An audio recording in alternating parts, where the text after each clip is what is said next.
നമുക്ക് ചമ്മന്തിപ്പൊടി ഉണ്ടാക്കാം. അപ്പോൾ അതിനായിട്ട് വേണ്ടുന്ന സാധനങ്ങൾ: 2 തേങ്ങ തിരുമ്മിയത്, ഞാൻ 2 ടേബിൾ സ്പൂൺ എടുത്തിട്ടുണ്ട്. മുളക് പൊടി, മല്ലിപ്പൊടി 1.5 ടേബിൾ സ്പൂൺ എടുത്തിട്ടുണ്ട്. ഉലുവാപ്പൊടി 1 സ്പൂണ്, ഒരു നാരങ്ങ വലിപ്പത്തിനുള്ള പിഴുപുളി, കുറച്ച് ചുവന്നുള്ളി, 1 സ്പൂൺ കുരുമുളക്, 5-6 അല്ലി വെളുത്തുള്ളി, പിന്നെ ഒരു കൊച്ച് ഇഞ്ചിയുടെ കഷ്ണം ചെറുതായിട്ട് അരിഞ്ഞത്, കറിവേപ്പില, പിന്നെ ഉപ്പ്, ആവശ്യത്തിന് ഉപ്പ്.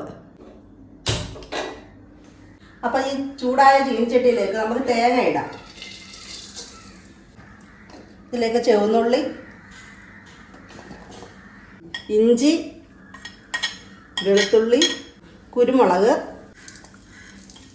കറിവേപ്പില ഇത്രയും ഇട്ട് നന്നായിട്ട് വറുത്തെടുക്കാം.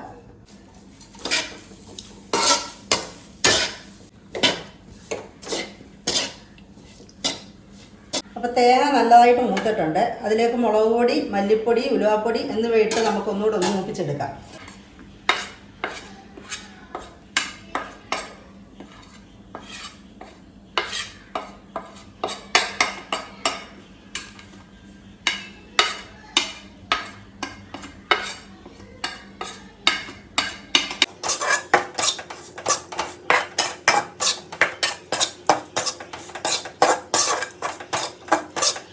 അപ്പം നന്നായിട്ട് മൂത്തിട്ടുണ്ട്. ഇത് നമുക്ക് തീ ഓഫ് ചെയ്യാം.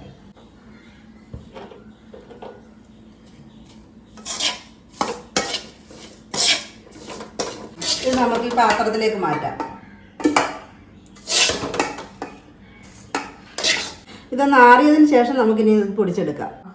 ആദ്യം തേങ്ങ നല്ലപോലെ പൊടിച്ചെടുത്തിട്ടുണ്ട്. ഇതിലേക്ക് പുളി, ചുവന്നുള്ളി, ഉപ്പ് ഇതുകൂടെ ചേർത്തിട്ട് നന്നായിട്ടൊന്നുകൂടെ പൊടിച്ചെടുക്കാം.